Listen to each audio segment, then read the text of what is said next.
রজির জীবন নিয়ে মদমত্ত উল্লাস, ঘাতক মুক্ত, বিচারের অপেক্ষায় মা বাবার একমাত্র সন্তান। স্বপ্ন যখন হাসপাতালের বিছানায়, মুখ্যমন্ত্রীর দেখা না পেয়ে হতাশ সহপাঠীদের আর্তনাদ।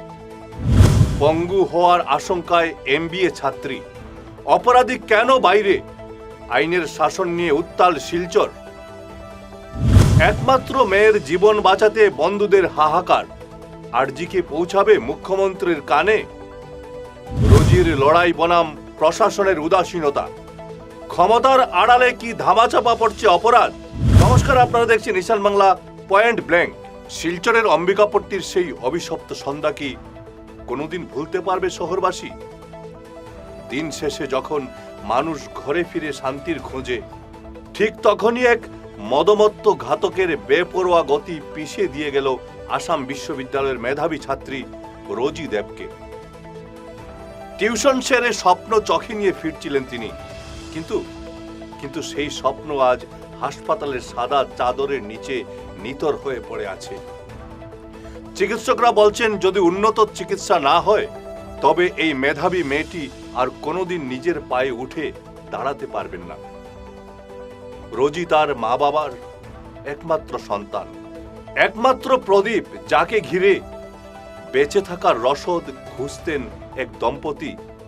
আজ সেই প্রদীপ নেভানোর কারিগররা মুক্ত আকাশের নিচে বুক ফিলিয়ে ঘোরাফেরা করছে, আর রোজি লড়ছেন মৃত্যুর সঙ্গে।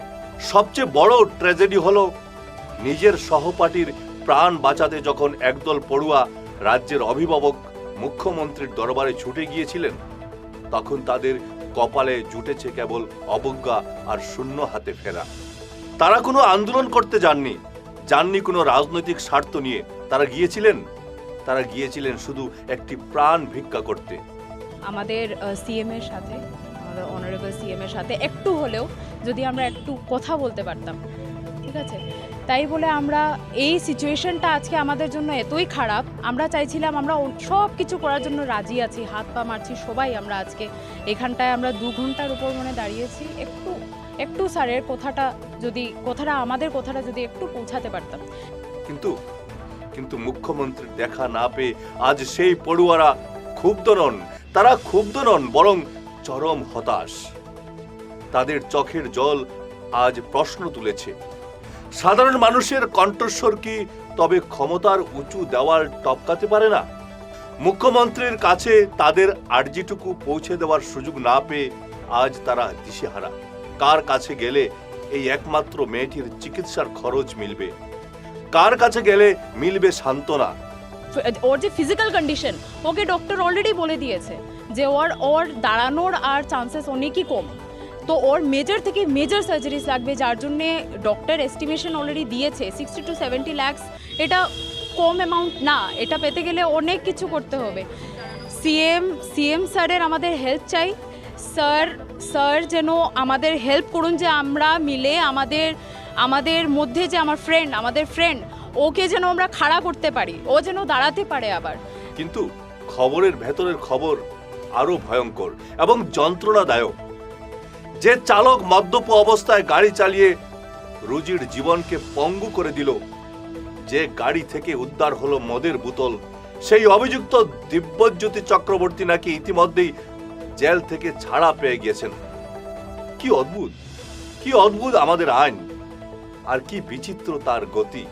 যে অপরাধী একটি পরিবারের মেরুদণ্ড ভেঙে দিল, সে কয়েকদিনের মাথায় কোন অদৃশ্য জাদু বলে মুক্তি পেয়ে যায়। ছাত্রছাত্রীরা আজ ক্ষোভে ফেটে পড়ছেন। তারা জানতে চান, তবে কি টাকার জোর আর প্রভাবের কাছে সাধারণের জীবনের কোনো মূল্য নেই? অপরাধী ছাড়া পেয়ে যাওয়ার এই খবর কি প্রশাসনের ব্যর্থতা নয়? আজ ঈশান বাংলার মঞ্চ থেকে আমরা প্রশাসনের বিবেককে কাঠগড়ায় দাঁড় করাতে চাই। মুখ্যমন্ত্রী মহোদয়, আপনার কাছে সাহায্য চাইতে গিয়ে আপনারই রাজ্যের সন্তানেরা হতাশ হয়ে ফিরে আসছে।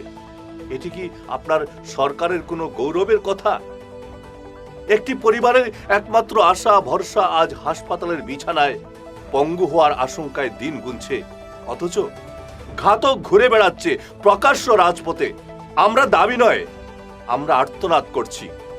রোজির উন্নত চিকিৎসার দায়িত্ব সরকার নিক এবং এই প্রহসনের মুক্তির তদন্ত করে অপরাধীকে আবারও গরাদের পেছনে পাঠানো হোক।